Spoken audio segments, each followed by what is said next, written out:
The Monster Guys podcast begins now.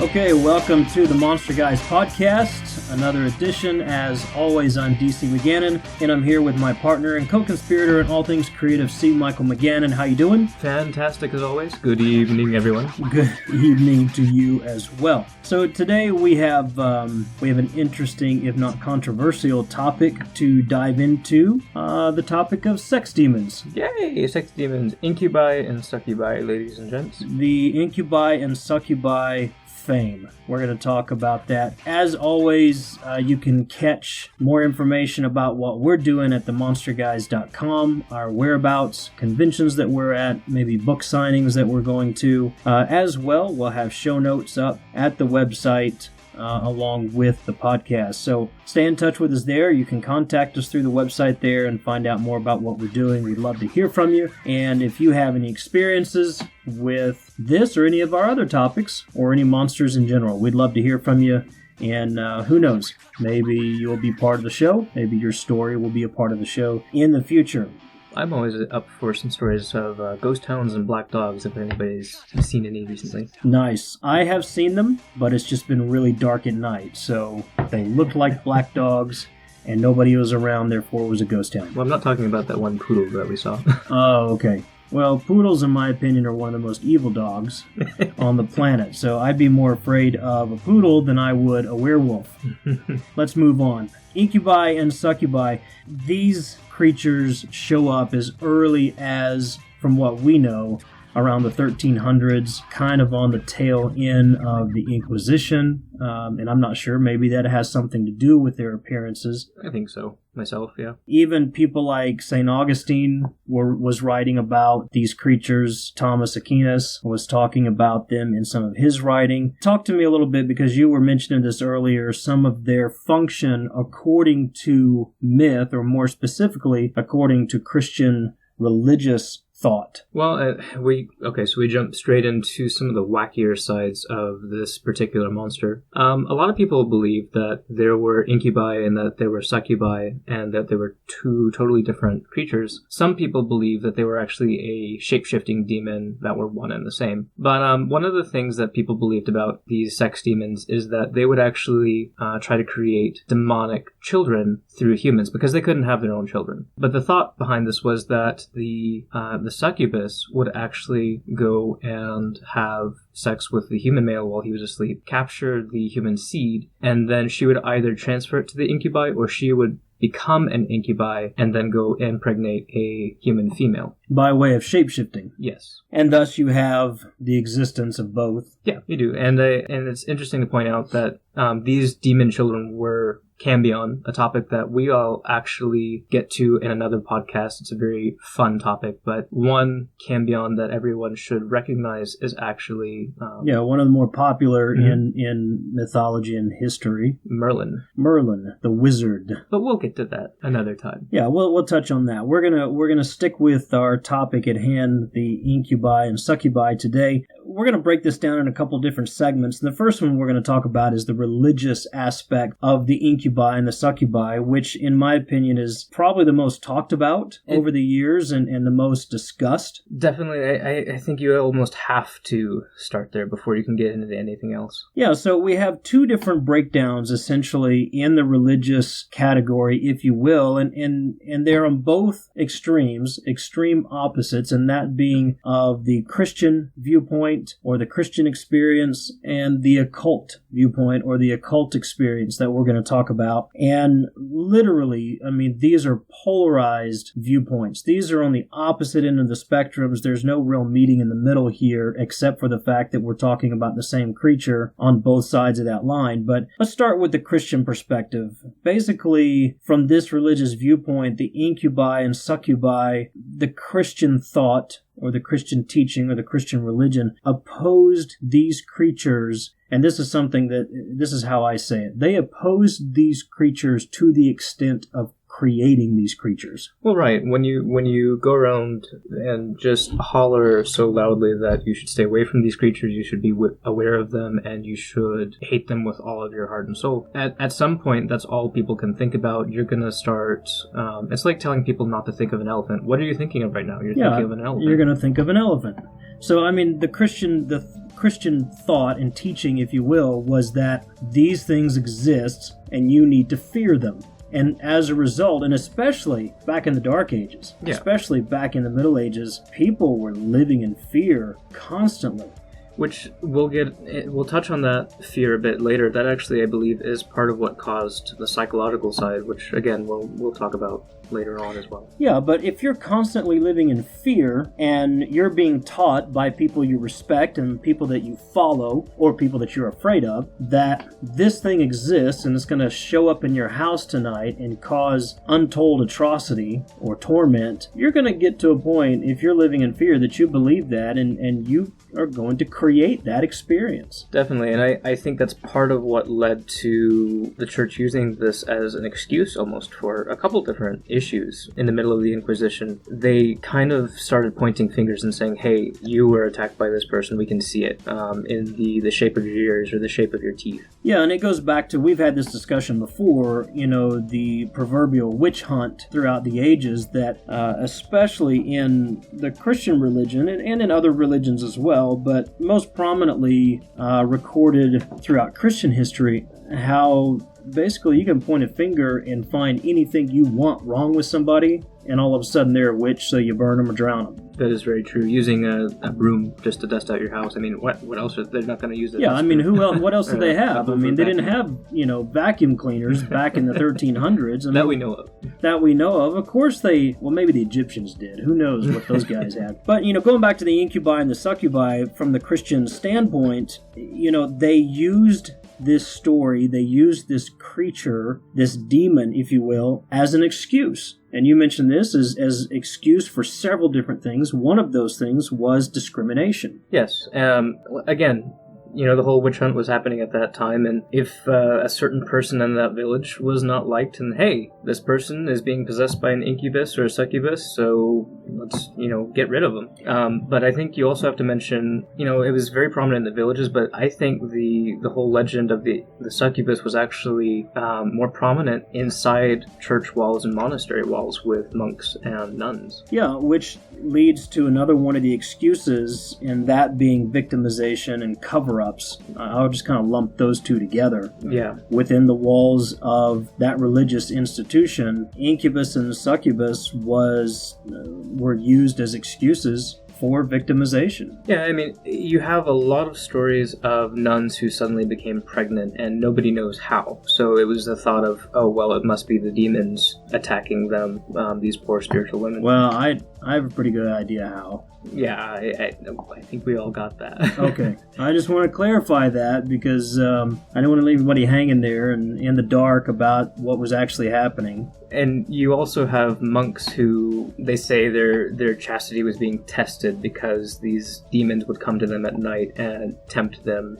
And I can pretty much tell you what that's about, too. Yeah. Now, it's interesting to note, in some of those stories, particularly the ones with the nuns involved, the incubus was a very persistent demon. So this wasn't the type of demon you call the exorcist in, and he gets rid of it right away. This was a demon that you would call the exorcist in. He'd get rid of it, but the demon would come back the very next night, and the very next night, and the very next night. And the incubus is the male version of this demon. Yes. Now, they're both persistent, but specifically talking about the nuns, it wasn't a demon that just went away. Right, so just to kind of recap what you're saying, this incubus would just show up again and again and again, and you could bring the exorcist in, you could bring in anybody you wanted to cleanse the house or cleanse the room or, whatever, but it's still going to keep coming back. Yeah, so it sets itself apart from other monsters that are, other monsters aren't easy to get rid of, but, you have your stories of, chop off the vampire's head and he's done for, he's gone. Whereas these, they don't go away. They have it's astounding if you think about it. It's a more human element of it's not going to give up. I think obvious reasons. Yeah, and it's spoken of in the famous book, the Malleus Maleficarum, which I call the Mallet of Malefaction, because I like to make up heavy metal names for stuff like this. Doing an air guitar, just so you guys know. That's right, air guitar while I say that. But it was basically the Hammer of the Witches, a famous text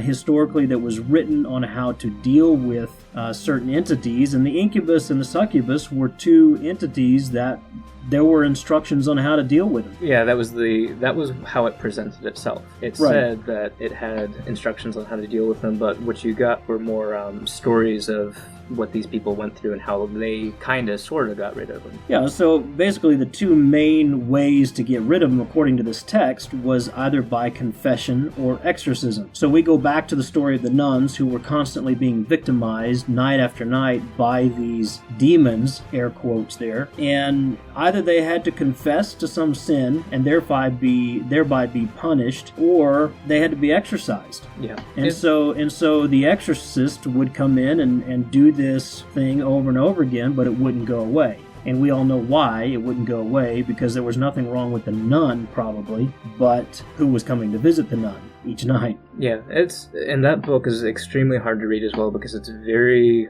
I don't know, almost spiteful in the way it's worded. You know, it talks about, in the villages, about how some women might be attacked by an incubi, not because of any problem with her, but just because of her long, beautiful hair, and how she shouldn't wear her hair long and beautiful, otherwise she'll get attacked by this demon. You know, and you bring that point up, and I want to fast forward to our modern time. Some things haven't really changed. Sadly, yeah. There are still a lot of people who are fearful of true beauty. There's still a lot of people who are fearful of assertive women, in this case that we're talking about, but even of assertive men. We're talking about people who are just fearful of beauty, assertiveness, courage, of bravery, just having a backbone, period, speaking their mind, doing their thing, living their life, being their own person. People are afraid of that. And even in our modern times, we have people creating, maybe not an incubus or a succubus, but we have people creating monsters or conditions or rallying points to try to tear these people down. You're right. And unfortunately back then it was just, it was very political around the church, how you could just say, hey, this has become a demonic problem. Now we need to go to extremes to deal with this. So Christianity and Christians, Christian thought in particular, opposed these demons to the extent that they actually created the demons in order to oppose them. It's a strange balance there, but those excuses they were used as excuses for discrimination, for victimization, for cover-up, things that were taking place within the walls of the church that shouldn't have been, and all of a sudden it was an incubus or a succubus that showed up, and it was an easy cover-up because the fear that people had lodged in their mind allowed them to believe that very easily that's what was going on. Yeah, and then I think we've got the flip side, the occult thought behind this that goes the exact, like, so far down the road, it's the next country over. Yeah, let me mention, though, before we get to the side of the occult going in the complete opposite direction, that the text, the Hammer of the Witches, I'm just going to call it in the English translation, really kind of, first of all, that book was written by one person, believed by some to have been written by a council of people, but it was carried out primarily by another person at the beginning of it all, and then it spread as a book of instruction on how to deal with people or entities or demons or spirits or whatever, more in a widespread global nature. But really what that book did, and one of the reasons why you say it was so hard to read, is it gave liberty to people to leverage punishment and leverage discipline and abuse against the other people that they're making excuses for. It was almost a selling of the wares type of thing. You sin, I'll sell you the exorcism, or I'll sell you the trinket, or I'll force your confession, and if not, this is how we're going to deal with you. So it gave a lot of liberty for people to abuse the religious system, to abuse essentially spiritual thought against people who were, by and large, innocent. Sadly, yes. So going to the other side of this, the occult creation and use of the incubi and succubi, it was not being used as an excuse to leverage against someone. it was being created or summoned, or I don't know, it was being created or summoned to use for their own ritualistic purposes. Well, yeah, in fact, one occult writer had talked about how incubi were actually created during male masturbation, and succubi were during female masturbation, but how the seed would spill onto the earth and create this demon that they would use for magic afterwards. And it was being done on purpose. It was not being done in secret. I mean, this was open ritual within that occult community for empowerment or other, personal uses, acts of sorcery. Well, the idea, I think for some of them, the idea was that the demon would lend them a little magical power in exchange for the life force that they needed to survive. Well, I don't know. I don't think it was just a little magical power. Well, I think the whole conversation around power derived from sexual ritual is one of the most powerful aspects of the occult and magic, if you will, in use either for someone in their own personal pleasure or their own personal empowerment, or to be exercised against somebody else or towards somebody else. Right. So I think we could say it's kind of like candle magic. Or stone magic, where you may light a candle and cast a spell, and what you bring to that experience with that candle is going to enhance that spell. With sexual magic, and in particularly in summoning an incubus or a succubus, this was one of the most powerful, believed to be one of the most powerful experiences and one of those powerful summoning of magic in existence. Right. I mean, there's a lot of written work. I almost feel like there's more written work during modern times on the occult side than there is on the Christian side nowadays, just because of how widespread it is and how widespread it's become. Yeah, I would agree. Especially in our modern day, when books and texts and writing and traditions have been passed down and are now much more accessible, people are much more open to speak of these things for lack of fear than they would have been, say, in the 1400s. Right. We see a lot more of it. We're learning a lot more. And as a result, we're also learning a lot more about the fear and the abuse and the victimization that took place within the walls of religion during that time. Which, again, I'm going to fast forward a little bit and say it's still happening today, folks. They're just naming it something else. Right. And I think while we're still on the topic of the occult... And I may be just a little bit passionate about this. A little bit. I think we should also mention lucid dreaming. I may have something to say about this issue, personally. It seems as so. It pisses me off.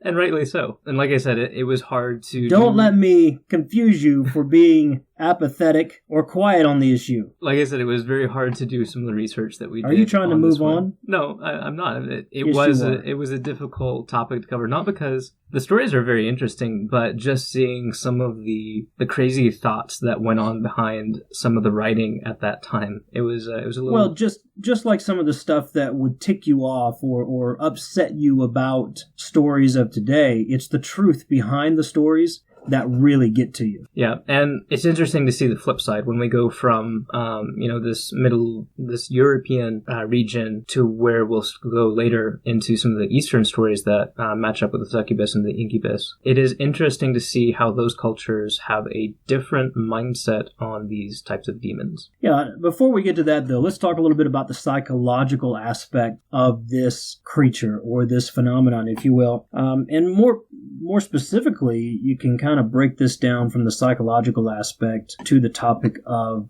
sleep paralysis. Sleep paralysis actually is, sleep paralysis is something that I feel explains a lot of monsters in our history. But the incubus and the succubus have a direct link to it, simply because the incubus and the succubus would actually paralyze their victims and assault them almost in a mental fashion more than a physical fashion sometimes. Yeah, and you were talking about some studies that you had read not too long ago, but the interesting part about it is when you get into the psychological aspect of this, you kind of step away from the religious a little bit and you get much more into the mental and the biological explanations of this experience or these experiences. And I'll make a point up front on this before you talk about some of those studies and some of that information, is that even scientists who experience this or who observe this still have a little bit of difficulty separating the spiritual or the religious side of this difference from the mental and the biological, because that spiritual side of this experience is so incredibly powerful. And one might argue, if we're not discounting some of the spiritual side of things, one might argue that... Which we're not. Right, exactly. One might argue, where does one start and one begin? Yeah, so talk to me about, I think his name is Stephen Matheson, is it? Stephen Matheson. If you're listening to this, I'm sorry if I mispronounced your last name. Yeah, feel free to correct us. By the way, we tend to cover topics that we chat about from 30,000 feet in the air viewpoint. So we kind of broadly sweep a lot of things. We try to get into some things that others aren't talking about. But if we make a mistake, we're human. So screw you. No, not really. I think what he means to say is email us. Yeah, it's right. Screw you means email me or message me on Twitter or something if you want to correct. We're not above correction or learning further ourselves. So not at all. Stephen Matheson. Yes, this was a gentleman who's actually studying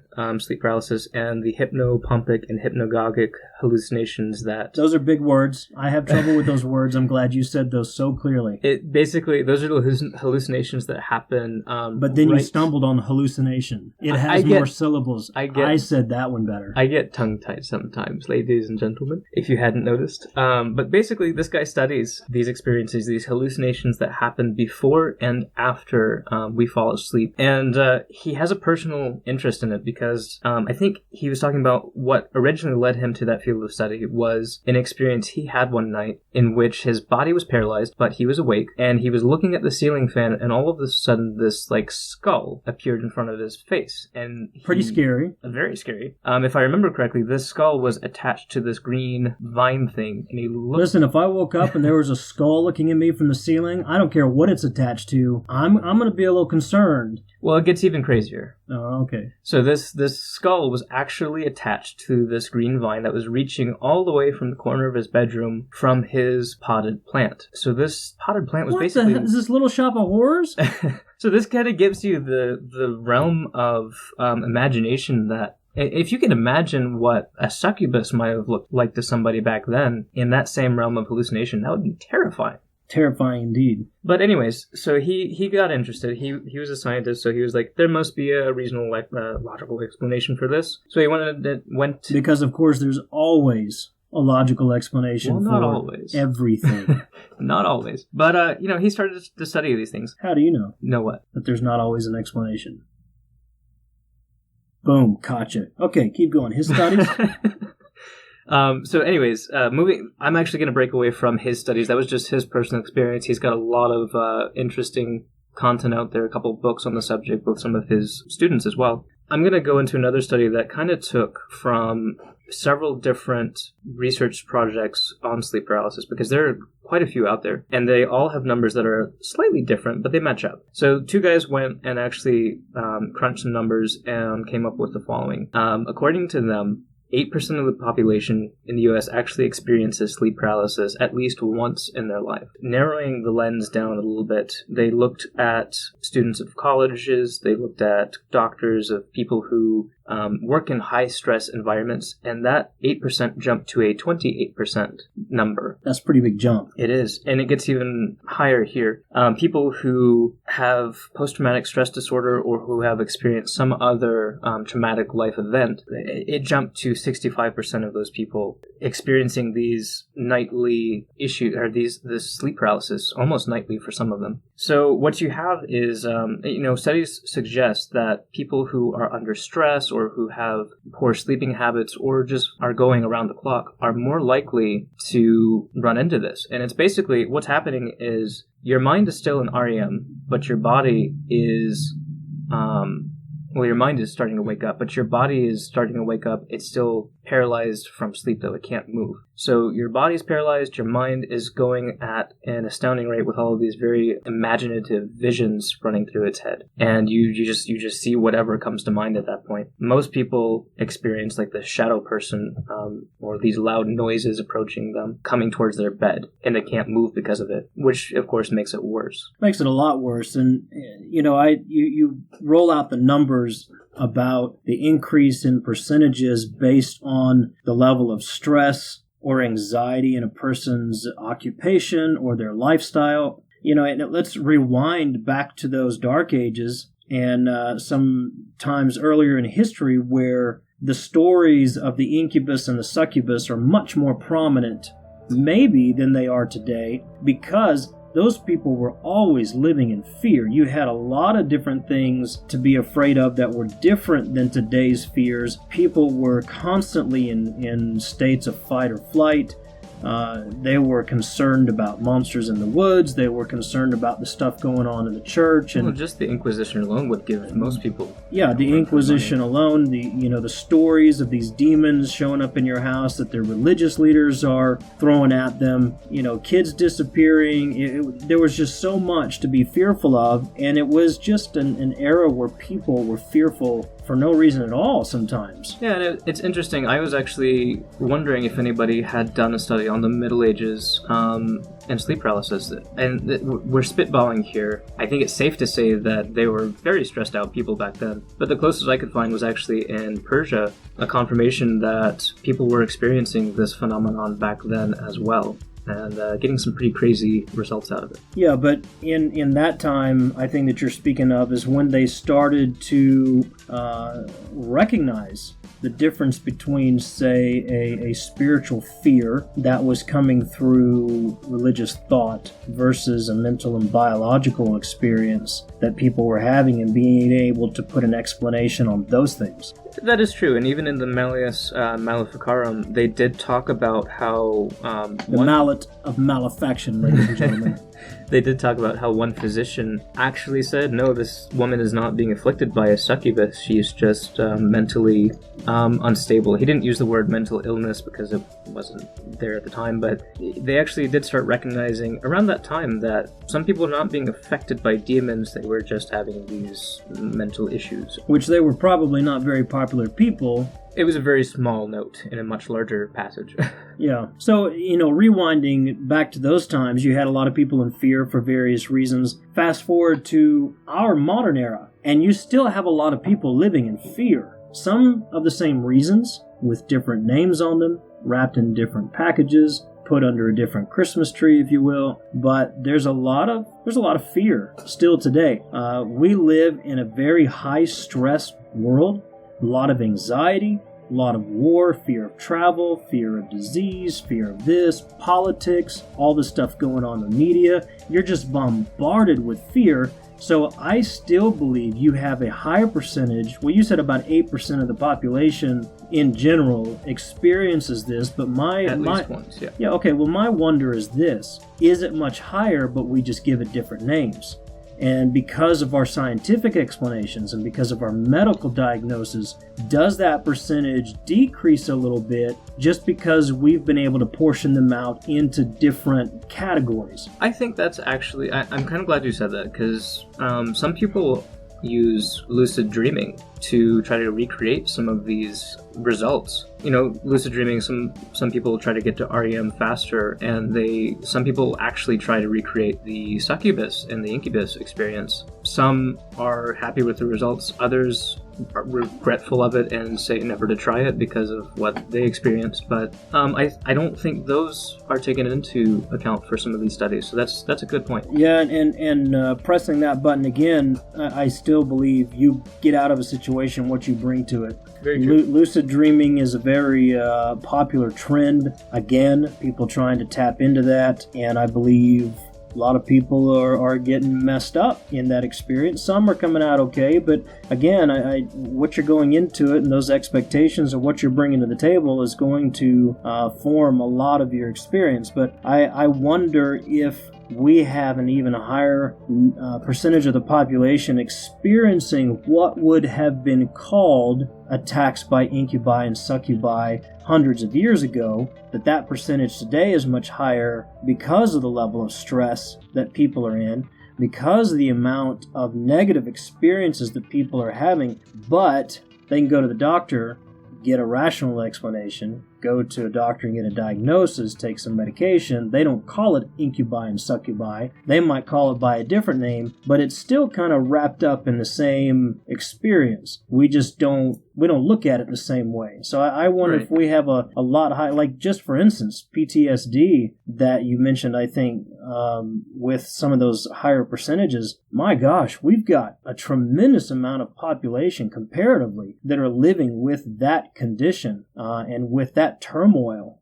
because of war, because of traumatic experiences, even because of emotional, because of financial, all kinds of experiences that are leading to that condition and that diagnosis. I think these people are having those experiences as well. Yeah, like I said, I think it's a good point that you brought that up. Our studies can only go so far, right? I think so. I think we continue to progress and we continue to evolve. I still am not one to discount the spiritual aspect of all this, and I know there are people out there who don't believe that the spiritual aspect has anything to do with it. I'm not one of those people. I believe that there is an element of that can and does affect, probably not to the extent that a lot of people in history's past would attribute it to, because a lot of that was superstition, a lot of that was story, a lot of that was religious fear that was being created for the purpose of leveling an oppressive spirit over the people to keep them in line to further advance the needs and the desires of a select few people in the pulpit or in politics or whatever. Right. So I think we've covered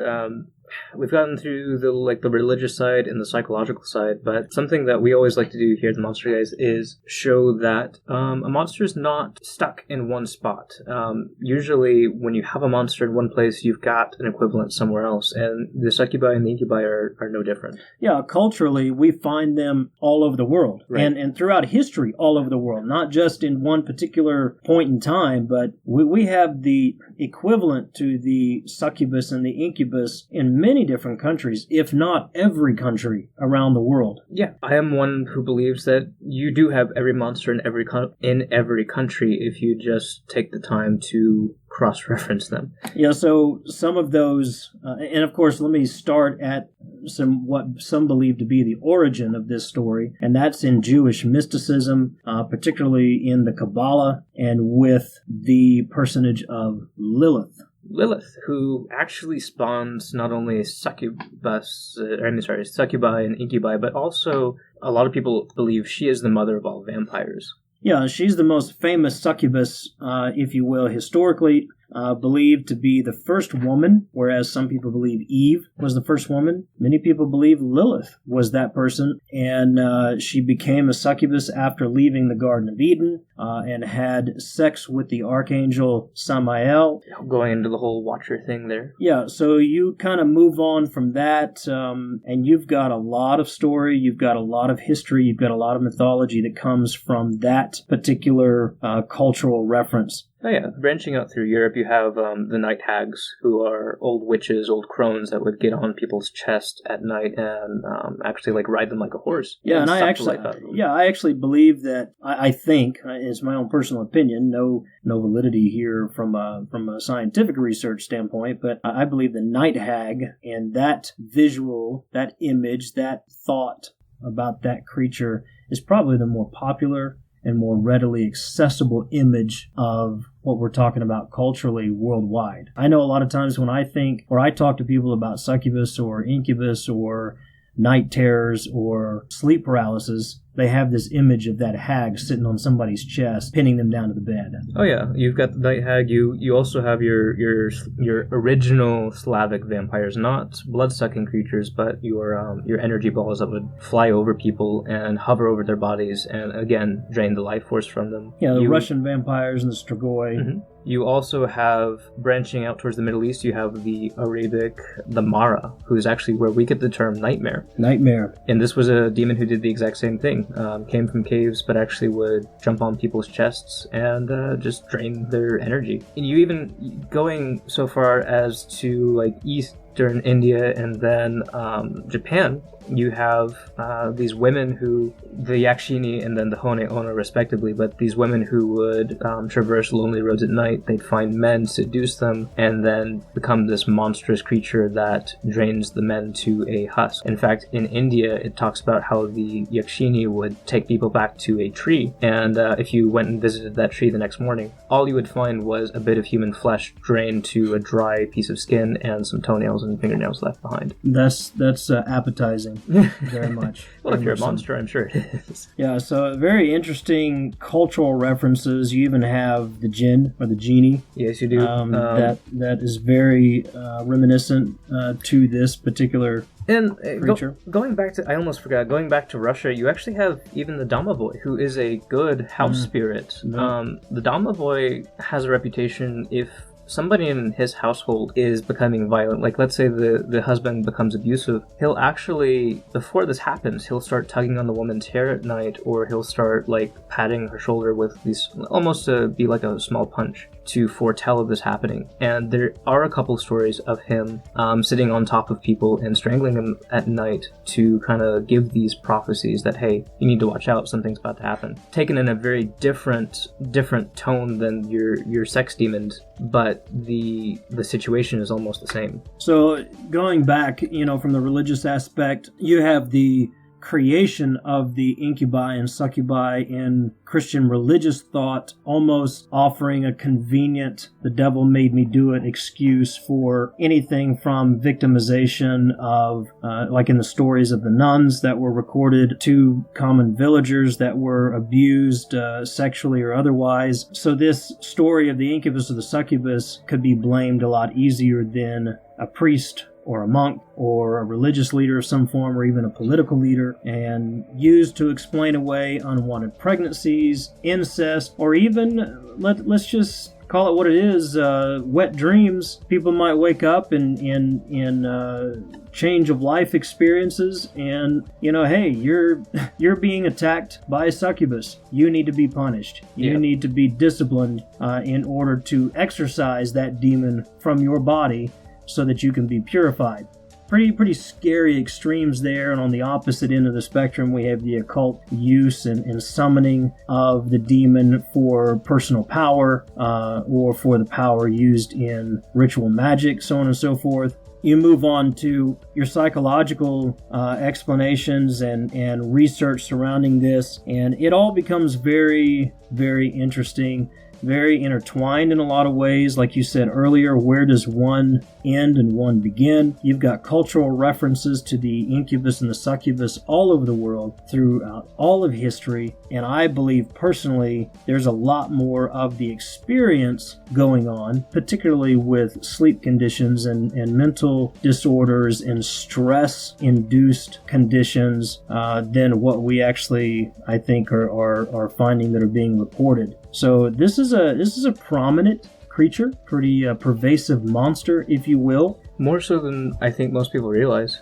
Yes, definitely. Historically and in our modern day, again, like we mentioned earlier, that they just may be wrapped a little bit differently, given a different title, a different name, and sent on its way. But it's the same experience. Of course, we're not going to discount any personal experiences or religious or spiritual experiences, but I do believe there are a lot of scientific and medical explanations for what's going on with this phenomenon of the incubi and the succubi. Definitely. I think, again, we'll get into more topics branching off from them in the future and some of our future podcasts like the Cambion, and I think even the Manananggal ties into it a little bit. Absolutely. Yeah, so we're going to wrap that up today. Again, if you have, listeners, experience with attacks from what you would consider an incubus or a succubus, or from the psychological aspects, sleep paralysis, or if you have any experiences with lucid dreaming, positive or negative, and you want to share those with us, feel free to contact us through themonsterguys.com. Give us your experience, and we'd love to learn more about it from your perspective, and possibly even share. As always, if you don't want to have that shared, you can do that anonymously. No worries there. But thanks for hanging out with us today. We've got a lot of things coming up. As always, if you want to know where we're going or what we're doing, stay in touch with us through themonsterguys.com. We'll talk to you later. See ya.